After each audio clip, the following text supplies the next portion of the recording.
Hi, I'm Shari Berkowitz of the Vertical Workshop.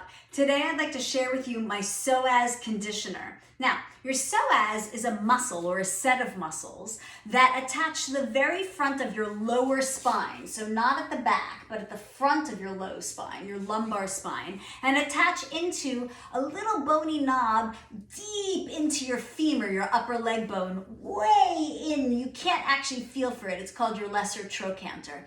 This set of muscles helps you flex your hips, so brings your knee towards your chest. If you kept your legs stable, it would help to bring your hips forward or your lumbar spine, your low back towards your thighs. It's also a lumbar stabilizer. In fact, that's probably its primary thing. It's a low back stabilizer. Now with that, it gets incredibly tight on the modern human.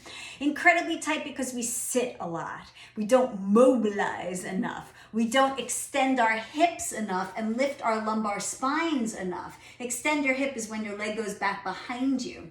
And so when we sit and we kind of collapse a lot and you let your pelvis kind of tucks underneath you, it gets really, really tight. Now, people go and stretch it all the time, but you know what? Stretching it doesn't work. In fact, stretching doesn't really work. Has it really made you more flexible? If you have to stretch something over and over again and you keep stretching it, what you're doing isn't working. So I've created this Psoas Conditioner. For those who don't know, I'm not just a Pilates teacher of teachers, though that would be enough. I am a biomechanist and an ergonomist, and my focus is musculoskeletal disorders or dysfunction and returning function. So I share this with you. It's from my great research, and I hope that you'll enjoy it. The first thing you do is you hold on. Now, if you don't have a pole like this, then holding on to a wall is great too. I'm holding on just a little in front of me, and I should say that this is okay for almost everybody who doesn't have a spinal condition. If you have any pain in your spine, or you know you have stenosis, spondylolisthesis, spondylosis, any kind of herniated discs or bulging discs in your low back, this is not for you. Low back pain, this is not for you. But you've got that kind of tightness in your low back and you're trying to stretch it and it won't stretch out. That's your tight psoas. So with that, take good care of yourself. And the first thing we do is we're gonna engage those muscles with a big hip flexion. So I call it pump it up. Then you step your leg back in internal rotation. So that means your toes are more inward than your heel, and you get that heel down. You lift your arm up, right up against your ear. Then you twist away from your wall or your support in the direction of the leg that's back. And then you do a slight back bend towards your support.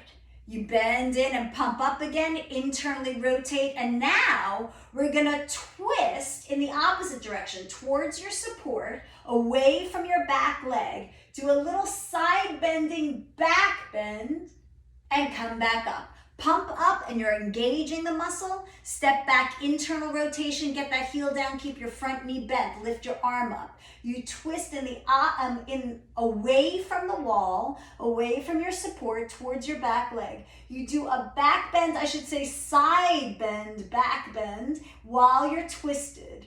And come back up, pump it up, go in the opposite direction. You twist, you do a side bend, back bend, and back up. You don't hold it there. You pump and twist, side bend, back bend. Now, deepen your low abdominals and picture the front of your lowest back bones grow taller there. Separate them and back up and opposite direction and back up. Now, as we're doing this, you've got to keep your hips, your pelvis straight ahead. So while you're twisting your spine, you have to counter twist with your pelvis. Let's do the other side. I'm just gonna adjust my camera a little bit so you can see me. And I'm gonna pump up, I step back, internal rotation, bend front knee, keep back leg straight. Then I twist in the direction of the leg that's back. I do a little side bend, back bend. That elongates that muscle group. And bend in, Then internal rotation, lift up, that internal lift at the front of your spine where that muscle is, and I twist and side bend, back bend. So it's always going to be twist and then a side bend, twisted back bend. Kick up, and that's again why this is not good for people with lumbar issues, low back pain. Up and a twist, side bend, back bend. Up and twist with your hips staying square ahead, so you have to work that. And twist, side bend, back bend. I'm growing taller as I go. One more time. And twist, side bend, back bend. And all right, so it's constantly moving. You don't stay there and hold a stretch. When you hold a stretch, the muscles will revolt and they will end up gripping up. We could talk about the reasons for that over time if you'd like. So it's always about keeping your hips square ahead. That little internal rotation is going to help elongate that muscle, and we get either a twisted side bend, back bend in one direction, or a twisted side bend, back bend in the other direction. So play with that, reach out with questions, and again, I'll say be safe, that if you have any pain in your low back, this is not the exercise for you. Of course, the responsibility is on you to take care of yourselves. I just want to make sure you take extra good care of yourself. Thank you.